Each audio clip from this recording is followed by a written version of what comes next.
A reserved Music Academy assistant becomes the target of cruel humiliation when arrogant professors force her to perform an impossible guitar piece in front of prestigious donors. Will they discover that the quiet woman they've been belittling for months is actually Sarah Evans, the legendary virtuoso who vanished from the international stage after a tragic accident? Silence filled the practice room at Westridge Music Academy as Sarah Miller arranged sheet music with careful precision. Her plain gray cardigan and simple ponytail made her nearly invisible among the polished mahogany and gleaming instruments. At 35, Sarah had mastered the art of blending into backgrounds, exactly as she intended. 6 weeks into her job as administrative assistant, most faculty barely acknowledged her existence. Ms. Miller, these scores need to be sorted by composer, not by date. Professor Richard Thompson's sharp voice cut through the quiet. The head of the guitar department didn't bother looking up from his expensive watch. "Of course, Professor. I'll fix it right away," Sarah replied softly, accepting the stack from his manicured hands. Thompson nodded curtly before striding away, leather shoes clicking against hardwood floors. Sarah watched him leave, a whisper of a smile touching her lips. As she rearranged the music, her eyes lingered on a particularly challenging Villa-Lobos etude. Her fingers twitched almost imperceptibly before she caught herself. "Not now," she whispered. "Talking to yourself, Miss Miller." David Wilson, the youngest instructor, appeared in the doorway. His tone carried the false friendliness that barely masked condescension. "Once you're done with those, Professor Thompson needs his studio prepared for James Porter's session. The Maxwell competition is only 3 weeks away." "I'll head there immediately," Sarah answered, efficiently completing her task. Wilson paused, watching her handle the complex scores. For someone claiming no musical background, you organize those pieces as if you understand what they mean. Sarah kept her eyes down. "I've picked up a few things in my 6 weeks here." "Impressive," Wilson replied, skepticism dripping from each syllable. "Just remember, understanding music takes years of training, natural talent, and proper education. Not something picked up while dusting pianos." Sarah nodded meekly. "I wouldn't suggest otherwise." Later that afternoon, Sarah quietly entered Thompson's studio to prepare for James Porter's lesson. She carefully adjusted the height of the music stand, positioned fresh water bottles, and made sure extra strings were available. When she noticed the priceless 1968 Ramirez guitar sitting slightly off-center on its stand, she hesitated. Glancing toward the door, Sarah gently lifted the instrument with unexpected confidence, her hands moving with practiced care. She repositioned it properly, allowing herself just 1 second to feel the familiar weight. "What do you think you're doing?" Thompson's voice thundered from the doorway. Sarah carefully set the guitar back. "It was unbalanced, sir. I was afraid it might fall." Thompson marched forward, face flushed with anger. "That instrument is worth more than you'd make in 5 years. Only those qualified should touch it." "I apologize," Sarah said, stepping back. "Perhaps you'd be better suited to cleaning the bathrooms rather than handling priceless instruments." Thompson sneered, checking the guitar for imaginary damage. Sarah absorbed the insult with practiced calm. "If you prefer, though I believe my job description includes studio preparation." "Your job description is whatever I say it is," Thompson replied. "Now leave. James will be here any minute, and we have serious work to do." As Sarah turned to exit, her right hand unconsciously traced a complex fingering pattern against her thigh. Thompson's eyes narrowed, catching the movement before she slipped out the door. "What was that?" he called after her. Sarah paused. "What was what, Professor?" "Nothing," Thompson muttered, unsettled without understanding why. "Just make sure my coffee's ready before my 4 o'clock lesson." Walking down the hallway, Sarah passed framed photographs of famous guitarists who had visited Westridge. Her steps slowed imperceptibly before one particular frame, now dusty and partially hidden behind newer images. The photograph showed a younger Sarah Evans accepting an international award, her smile radiant, her future limitless. No one at Westridge had made the connection between that rising star and their plain, quiet assistant. Exactly as she had planned. Rain lashed against the practice room windows as James Porter struggled through the Villa-Lobos Etude No. 7 for the 3rd time. His fingers fumbled over the complex cross-string patterns, causing Professor Thompson to slam his hand against the music stand. "Stop. Just stop." Thompson's voice boomed through the small space. "The Maxwell competition is in 2 weeks, and you're playing like a first-year student. This piece separates professionals from amateurs." James, a talented 22-year-old with blonde hair falling across his forehead, set his guitar down with trembling hands. "I'm trying, Professor." The 16th note passages. Excuses won't impress the judges. Professor Wilson cut in from his seat by the window. "You're thinking too much. This piece demands both technical perfection and emotional depth. You're achieving neither." Sarah entered quietly with a tray of coffee, keeping her eyes lowered. As she placed the cups on a side table, she couldn't help overhearing the harsh criticism. "The rhythm in measure 16 feels impossible," James admitted, frustration evident in his voice. "Nothing is impossible with proper training," Thompson declared, taking his coffee without acknowledging Sarah. "Which is precisely what I've been trying to provide you with." Sarah paused by the door, watching James stare hopelessly at the score. Without thinking, she spoke. Perhaps approaching it as 5-note groupings rather than counting straight 16ths might help with the flow. The room fell silent. Both professors turned to stare at her with astonishment that quickly morphed into disdain. "Excuse me." Thompson's voice dropped dangerously low. "Did our assistant just offer musical advice?" Sarah immediately regretted her words. "I'm sorry. I overheard and just thought." "That's precisely the problem," Wilson interjected with a cold smile. "You didn't think. This is a technical discussion beyond your comprehension." "Of course," Sarah replied softly. "I'll leave you to your lesson." "Wait," James called unexpectedly. "What did you mean about 5-note groupings?" Thompson's face reddened. "James, you don't need advice from the help." "I'd like to hear what she meant," James insisted, showing rare defiance. Sarah hesitated, caught between retreating and explaining. "The passage feels unnatural when counted in straight 16ths because Villalobos wrote it to flow in groups of 5 notes across the bar lines. If you emphasize the first note of each grouping rather than the downbeat, the rhythm falls into place naturally." The silence that followed was deafening. James looked intrigued, while Thompson's expression darkened with each word. "And where exactly did you learn about Villalobos' compositional intentions?" Wilson asked with mocking curiosity. "During your extensive conservatory training, we somehow missed on your employment application?" "I read it in an article once," Sarah lied smoothly. "I have a good memory for random facts." "Well, your random facts are interrupting valuable practice time," Thompson snapped. "Don't you have floors to clean or paper to file?" Sarah nodded and left without another word, but not before noticing James quietly counting the passage in groups of 5 under his breath. Later that evening, after most faculty had left, Sarah passed the practice rooms and heard frustrated sighing. Peering through the small window, she saw James still struggling with the same passage, his shoulders slumped in defeat. After a moment's hesitation, she knocked gently. "Come in," James called, quickly wiping his eyes. "Still working on the Villalobos?" Sarah asked, remaining by the door. "Trying to," James admitted. "The competition means everything. A win would launch my career, but I can't get this piece under my fingers." "May I?" Sarah gestured toward the score, surprising herself with her boldness. James handed it over, desperation overriding the warnings from his professors. Sarah studied it briefly, memories flooding back of performing this same piece to thunderous applause in Barcelona 7 years ago.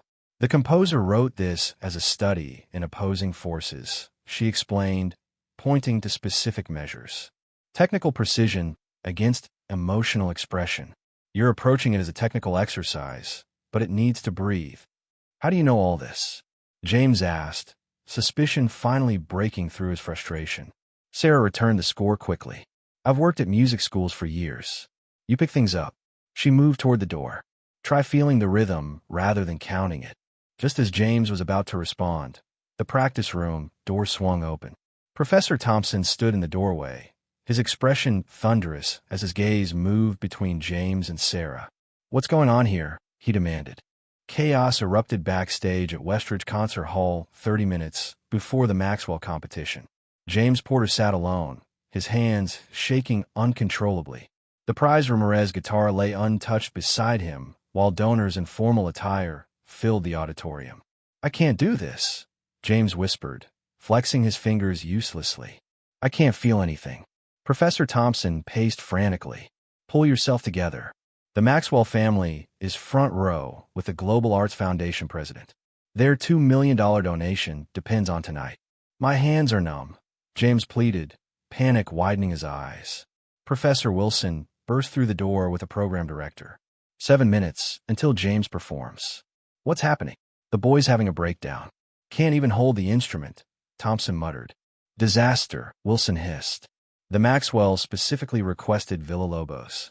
They want to hear the piece that won their son the competition years ago." Sarah entered with water for performers, noticing James's condition. She approached him carefully. "James, try breathing with me. For counts in, hold for 4, release for 8. Get her out," Thompson snapped, desperation creeping into his voice. The program director checked her clipboard. "Decision time. Either someone plays Villalobos, or I explain to Eleanor Maxwell why her late son's favorite piece won't be performed." Wilson ran his hands through his hair. "None of our other students have prepared this. It's too difficult for substitutions." Heavy silence fell. The program director headed for the stage door. "I'll announce cancellation." "Wait," Sarah said quietly. "I could play it." Silence transformed into disbelief and ridicule. Wilson laughed. "You?" "The cleaning lady. Administrative assistant," Sarah corrected calmly. Thompson flushed with anger. "This isn't funny. We have a genuine crisis." "I'm aware," Sarah replied steadily. "I'm offering a solution. You expect us to put an untrained office worker on stage in front of the Maxwells." Thompson's voice dripped contempt. The host's voice began welcoming remarks. Time had run out. "What choice do you have?" Sarah asked simply. "It's either her or nothing," the program director admitted. Thompson's jaw clenched tight. "This is absurd." Wilson whispered threateningly to Sarah. "When you humiliate yourself, your employment ends tonight." Sarah met his gaze without flinching. "Perfectly understood." Thompson thrust the guitar at her. "Try to fake it convincingly." The program director offered sheet music. "Here's the Villalobos score." "I won't need that," Sarah said, setting it aside. The stage manager appeared. "They've announced the next performer. We need someone now." Thompson glared with cold fury. "Fine. Play your charade. We'll start damage control." As Sarah walked toward the stage, James caught her arm. "Why are you doing this?" Sarah smiled gently. "Because music deserves to be heard, even when people don't believe you can play it." Stage lights nearly blinded her as she emerged. Hundreds of faces stared expectantly from the darkened hall. The elegant Maxwell sat front row, curious at the unfamiliar figure approaching. "Ladies and gentlemen, performing Villalobos A2 No. 7, please welcome Sarah Miller." Polite, confused applause rippled through the hall. Thompson and Wilson watched with grim satisfaction, preparing explanations for the embarrassment about to unfold. Sarah adjusted the footstool and positioned the guitar with practiced precision. Something in her posture changed, subtle but unmistakable. Her fingers hovered over the strings momentarily. Then she began to play. The first notes floated through the concert hall with crystalline clarity, not tentative or amateurish, but commanding and precise. A music critic from the Boston Review sat forward abruptly, pen frozen midair. Sarah's fingers danced across the fretboard with impossible speed, drawing sounds that seemed beyond human capability. The challenging passages, those that defeated James, flowed naturally from her hands. Each note sang with perfect intonation, each phrase shaped with profound musicality. From the wings, Thompson's smug smile vanished, replaced by shock. Wilson clutched the curtain, knuckles whitening. James pushed past them, eyes wide with wonder. The piece demanded everything: rapid scales, complex patterns, delicate harmonics alternating with thunderous bass. Sarah delivered each element with masterful control, her face serene in communion with the music. Eleanor Maxwell gripped her husband's hand, tears streaming down her face. This was how their son had played, with technical brilliance illuminated by emotional understanding. During the most difficult section, an elderly woman in a wheelchair whispered urgently to her companion, "That technique, it can't be." Her eyes narrowed, studying Sarah's hands intently. The atmosphere transformed from polite obligation to rapt attention to astonished recognition. Whispers rippled. "Who is she really? You told us she was just staff." The program director accused Thompson backstage. "That's what her application said," Thompson muttered, color draining from his face. On stage, Sarah moved into the final section, where technical demands yielded to pure expression. Her playing transcended mere skill, revealing the understanding that separated artistry from proficiency. James watched transfixed, suddenly comprehending what she meant about feeling rather than counting. This wasn't correct playing. This was music soul laid bare. "I haven't heard playing like this since Sarah Evans disappeared after Vienna," Robert Maxwell whispered to his wife. "Sarah Evans," she replied, studying the plain woman with new intensity. The final chords resonated, hanging in suspended time. 3 heartbeats of complete silence followed. Then applause erupted, thunderous and immediate. People leapt to their feet, some calling brava, while others stood speechless. The standing ovation rolled through the hall like a wave. Sarah remained seated momentarily, eyes closed. When she finally stood and offered a modest bow, the applause intensified. Eleanor approached the stage, dabbing tears. "Who taught you to play like that?" Before Sarah could answer, the elderly woman in the wheelchair had been pushed forward.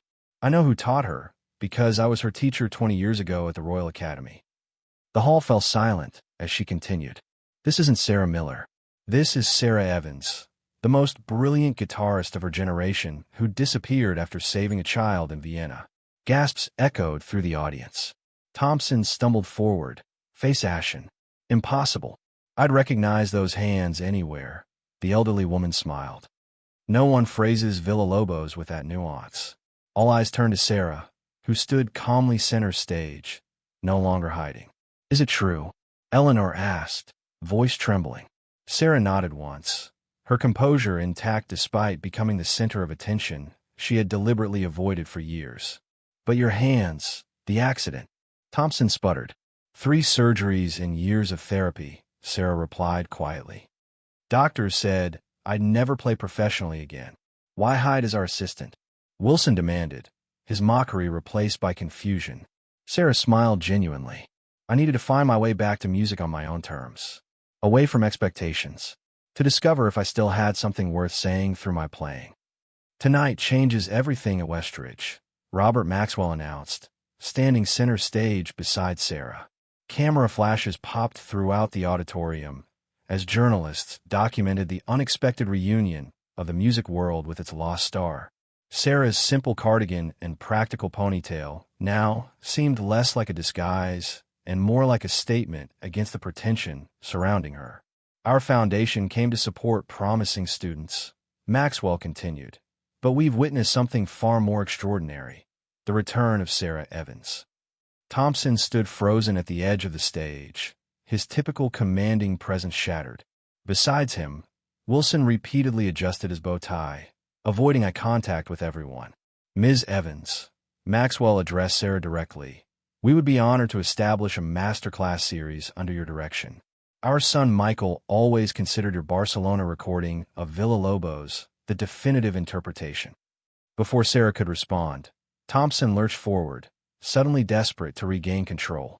"Westridge Academy has been in talks with Ms. Evans about a prestigious residency position," he lied smoothly. "Tonight's performance was simply a creative introduction." Sarah's eyebrow raised slightly, but she remained silent, allowing Thompson to entangle himself further. "In fact," he continued, voice growing louder, "we've been working closely with Sarah for months on a special curriculum." Eleanor Maxwell turned toward Sarah. "Is that true, dear?" A hush fell over the audience. Thompson's confident smile faltered as Sarah considered her response. "No," she said simply. "Tonight is the first time Professors Thompson and Wilson have heard me play. Until 10 minutes ago, they believed I was unqualified to touch their instruments, let alone teach their students." Murmurs rippled through the crowd. Thompson's face flushed crimson. "There seems to be some confusion," he stammered. "Perhaps in your condition." "My condition?" Sarah's voice remained quiet but carried throughout the hall. "You mean the injury that doctors said would end my career? The one I've spent 7 years recovering from while you've been telling students like James that Nothing is impossible with proper training. Wilson stepped forward, attempting damage control. What Professor Thompson means is... I know precisely what he means, Sarah interrupted, maintaining perfect composure. He means that now that I've proven valuable, my presence here should be rewritten into something that benefits him. From the back of the auditorium, Dr. Margaret Winters, Westridge's president, strode down the center aisle. Perhaps we should continue this discussion privately, she suggested firmly. I disagree, Eleanor Maxwell responded. I find this conversation quite illuminating about the culture at Westridge. James suddenly emerged from the wings, guitar in hand. Ms. Evans changed how I understand music in 2 brief conversations. Meanwhile, these professors have spent months crushing my confidence. Dr. Winters reached the stage, surveying the situation with sharp eyes. Robert, Eleanor, I assure you that Westridge values artistic integrity above all. These misunderstandings will be addressed. Thompson's indignation finally erupted. Misunderstandings? She deliberately deceived us. Applied for a menial position under false pretenses. I applied as Sarah Miller. My married name, Sarah corrected calmly. I listed my experience accurately, but didn't mention past performances. That's hardly deception. You cleaned our studios, Wilson exclaimed incredulously. Sarah nodded. And learned far more about teaching by observing your methods than you realized by observing mine. The elderly woman from the audience had joined them on stage. Sarah wasn't ready to announce her return until she knew her rehabilitation was complete. I advised her to immerse herself in music again gradually. Professor Helena Gardner, Sarah explained, my mentor and the reason I came to Westridge. She joined your advisory board last year. Thompson paled further as recognition dawned. The new board member, Dr. Winters, seized control. Westridge would be honored to have you teach here, Ms. Evans. On your terms. Robert Maxwell stepped forward. As with the Maxwell Foundation, our funding could establish a new department under your leadership. Sarah looked between them, then to James and the other wide-eyed students gathered at the edges of the stage. I consider teaching, she said finally, but only if certain changes are implemented first. For months later, soft guitar music drifted through the open windows of Westridge Academy's newly renovated East Wing. A brass plaque beside the entrance read, Evans Center for Guitar Studies. Inside, what had once been Professor Thompson's exclusive domain now buzzed with diverse activity. Sarah sat in a circle with 5 students, including James Porter, who had won second place at the Maxwell competition. The gold medal from the event hung in the lobby alongside photographs of past champions, including Sarah herself, now proudly displayed rather than hidden behind newer images. Remember, Sarah explained as a young woman struggled with a difficult passage, technique exists to serve expression, not the other way around. What are you trying to say with this phrase? The student, Westridge's first female guitar major, tried again, her playing more connected to the emotional core of the music. Beautiful, Sarah encouraged. Feel how different that sounds. Through the glass walls of the teaching studio, Sarah spotted Thompson walking past with a stack of papers. Their eyes met briefly. He nodded stiffly before continuing down the hallway toward his significantly smaller office. After the Maxwell incident, Westridge's board had conducted a thorough review of the guitar department. Thompson had narrowly avoided termination, instead being demoted to assistant professor. Wilson had resigned rather than accept a similar fate. As class ended, James lingered behind. I've been offered a touring position with the National Youth Guitar Ensemble, he announced, excitement barely contained. Congratulations, Sarah exclaimed genuinely. You've earned it. It wouldn't have happened without you, James admitted. Not just your teaching, but seeing how you handled everything that night. You never lost your dignity, even when they treated you terribly. Sarah smiled. Sometimes the strongest statement is quiet persistence. Later that afternoon, Sarah met with Dr. Winters in the president's oak-paneled office. Helena Gardner was also present, her wheelchair positioned by the window. Enrollment applications have doubled since your appointment, Dr. Winters reported happily, and the Maxwell Foundation grant is our largest ever. The scholarship program is attracting extraordinary talent, Helena added, particularly young women who never saw guitar as a possibility. Sarah nodded, satisfaction evident in her expression. In Professor Thompson's adjustment, Dr. Winters sighed. Ongoing. His technical knowledge remains valuable, but his approach needed significant correction. "He's learning," Helena observed wryly. "That excellence doesn't require cruelty." As Sarah left the administration building, she noticed a delivery truck unloading by the concert hall. A custom-made performance guitar case was being carried inside, her commission for next month's inaugural Evans Center recital. She paused in the courtyard, watching students practice under the old oak trees. Thompson emerged from the cafeteria, spotted her, and after a moment's hesitation, altered his path to approach. "The Diaz girl plays remarkably well," he said awkwardly, referring to Sarah's promising female student. "Yes, she does," Sarah agreed simply. Thompson cleared his throat. "I've been reviewing your suggestions for the fall curriculum. They have merit." "Thank you," Sarah replied, neither gloating nor cold. An uncomfortable silence stretched between them before Thompson finally spoke again. "I never asked why you chose Westridge. Of all places to hide, why here?" Sarah considered the question. "Because this was where I needed to be. To expose our failings." Thompson asked bitterly. "To remember why I play in the first place," Sarah corrected gently. "Before accolades and critics and expectations. When music was simply about connecting with something greater than ourselves." Thompson nodded slowly, something shifting in his expression. "I may have forgotten that somewhere along the way." As he walked away, Sarah turned toward the practice rooms where her students were preparing for their upcoming showcase. Through the windows, she could see the young woman who had struggled earlier, now helping a classmate with the same difficult passage. The simple administrative assistant had disappeared, but in her place stood something far more powerful. A teacher who understood that true mastery comes not from dominance, but from humility. Sarah Evans had returned to music on her own terms, transforming not just her life, but an entire institution in the process. Sometimes the most extraordinary people appear ordinary at first glance. And sometimes the most powerful change happens not through confrontation, but through quietly refusing to be less than who you truly are.